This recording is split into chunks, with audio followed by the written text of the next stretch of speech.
Alam mo na magbasa ng Korean, alam mo na rin magsulat, at meron ka na rin basic knowledge sa Korean pero nahihirapan ka pa rin improve. Kung ganon, para sa'yo, para sa'yo, para sa'yo. Matik ka to. Para sa'yo. Pagmamahal na walang katapusan. Dito po sa video na to ay pag-aaralan po natin kung paano po natin pwedeng i-upgrade or i-improve ang ating Korean kung kayo po ay alam nyo na ang basic knowledge, marunong na magbasa, marunong na magsulat, at gusto nyo pong i-improve sa inyong intermediate level. So kung ready ka na, ready na rin po ako, simulan na po natin ngayon!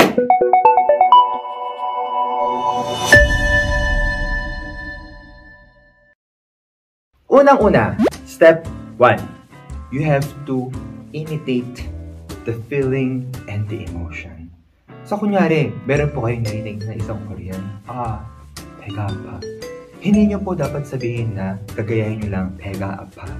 Kailangan, andun na yung feelings and then yung emotion. Bakit? Kasi pagkakasama po yung mga emotion and feelings po natin, mas nakukuha po natin yung the real Korean way. Ibig sabihin yung totoong Korean style. Kasi pagka ginagaya mo lang, binibigkas mo lang, hindi mo talaga makukuha yung pagiging Koreano. Pero kung gusto mo talaga pati yung accent, pati yung pag-express nila, kailangan po natin kopyahin yung mga expression and feelings nila. Teka. Kaya ang isa ko pong halimbawa para po sa inyo ay ito. 너무 잘 먹네. 맛있어? 너무 맛있어. 잠깐만. 잘 먹네. 맛있어? 너무 맛있어. Ito. 뭐야, 완전 멋짐 터져. 뭐야? 완전 멋짐 터져.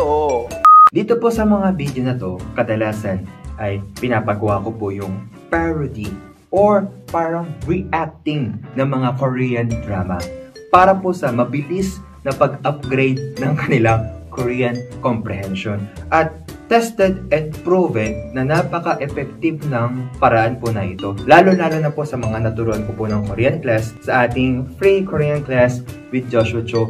And ngayon po ay nasa batch 7 na kami. So kung ikaw ay interested, join ka po sa amin. Pero may bonus pa po ako sa inyo. Wait a minute! Isa pa pong bonus at dagdag kaalaman para mapabilis ang inyong pag-aaral sa step 1 na ito ay meron po akong inihandang video of Learn Korean with Drama. So dito po sa video na to ay pwede nyo pong mapag-aralan yung bawat expression na ginagamit po sa Korean drama at ang gagawin mo ay ipa-practice mo. 지금 나한테 야바이 추는 거면 오늘 내 손에 진짜 죽어. 오늘 내 손에 진짜 죽어. 오늘 내 손에 진짜 죽어. 오늘, ngayon, 내 손에 sa kamay ko, 진짜 죽어. Mamamatay ka talaga sa akin ha. Lagot ka talaga sa akin ha. Not a literal that you are going to kill, but meaning, lagot ka sa akin pagka ikaw ay nagloloko sa akin ha. Okay. Ikaw naman. You are going to follow the same expression. Then, napakagandang pag-ensayo ang pwede nyo pong magawa dito. At dito po talaga pwede mag-improve ang inyong Korean level. So, I'm going to write this link sa ating description para po mahanap nyo po ng mabilis. Step 2. Sa bawat nakikita nyo pong mga Korean words, expression, or any sentence, you read. And pagkababasahin mo siya, hindi mo lang siya babasahin. You are going to read it with loud voice. So, ibig sabihin, read and speak. Nakakita ka, kimchi, binasa mo lang sa ulo mo, then hindi ka pwedeng mag-improve. Bakit? Kasi hindi mo sinasabi. Hindi mo binibig kasi nahiya ka, may mga tao. Kung ganon, even though you want to improve, para ka lang nagsasayang kahit na nagpa-practice ka. Pero pagka nag-practice ka at binigkas mo at sinabi mo, parang 2 times, 3 times na mas effective. So, huwag niyo pong sayangin yung bawat oras na pag kami nakikita po kayo, nadadaanan po kayo at nakikita po niyo yung mga Korean words, basahin ninyo ng merong boses. Siyempre, magandang boses. And, katulad po ng sinabi ko nyo, you are going to follow the feeling and emotion. At syempre may bonus na naman po ako sa inyo, hindi po mawawala ito. Meron po tayong 30 days challenge na ginawa ko para po sa lahat po ng ating mga nag-aaral ng Korean. Dito po sa challenge na ito, from day 1 to day 30, mga 2 to 3 minutes lang naman po siya. Kaya hindi po kayo masyadong mahirapan. Konting oras lang po yung ibibigay ninyo dito para makapag-aral po kayo ng read and speak. Dito po ay mga basic grammars, basic sentences ay pwede nyo pong matutunan at bagay na bagay sa mga intermediate level. So kung ikaw po ay nasa level na ito, pag-aralan nyo po itong 30 days challenge. Ilalagay ko rin po yung description link dito po sa ating comment section. Kaya subaybayan nyo. Just follow these steps. Ang pinaka-last na gusto ko pong sabihin sa inyo ay ang step 3. Dito po ay you are going to write everything. So kung ano po yung nakita ninyo, ano po yung narinig ninyo, yung mga na-practice po ninyo, isulat ninyo. Bakit? Pagka sinulat po nyo yan, tatatak po sa utak ninyo.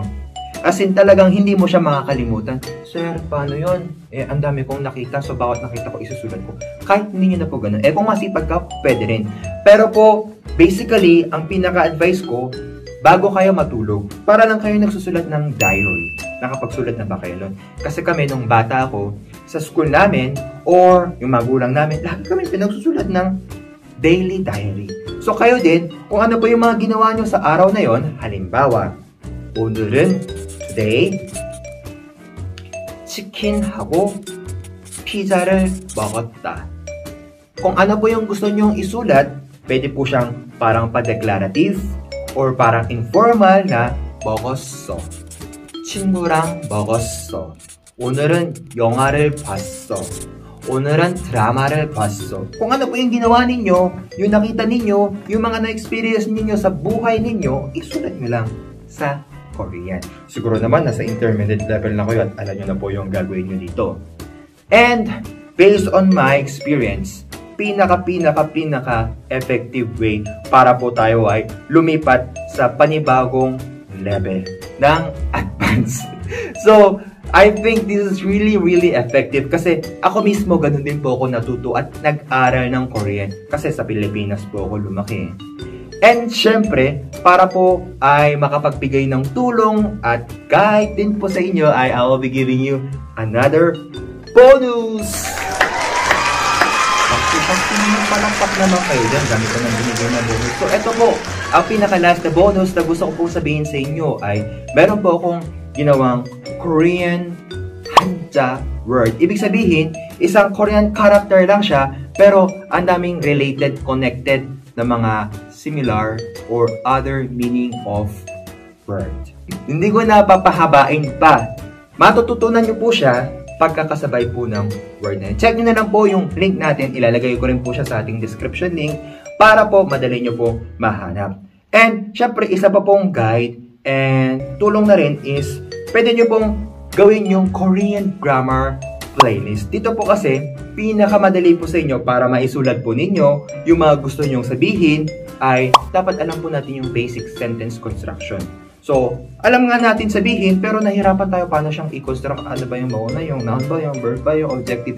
Kaya po dito sa Korean grammar na ito ay pwede po kayong tulungan po kayo, tulungan kanya para masulat po natin sa tamang paraan. Guide lang naman po siya. Pero ikaw na bahala kung paano nyo po isusulat. Ito pang mga steps na tinuro po sa inyo, sana po naging tulong sa inyo sa inyong learning of Korean journey. And I will be seeing you in our next video na marunong na kayo magsalita ng Korean. You are no longer going to talk with me in English man or Tagalog man, pero sa Korean na. Kaya po, kung naging tulong po ang video na ito, please isang subscribe, isang like, isang follow, and notification bell. Thank you so much. Kung meron pa po kayong gustong matutunan, feel free to comment down below and I'll try my best para matulungan ko po kayo. Shout out po sa lahat po ng ating mga Korean friends and Filipino friends na andyan sa Pilipinas na gustong matuto ng Korean at makapunta dito sa Korea. Kita-kits sa ating next video. 감사합니다 and 안녕!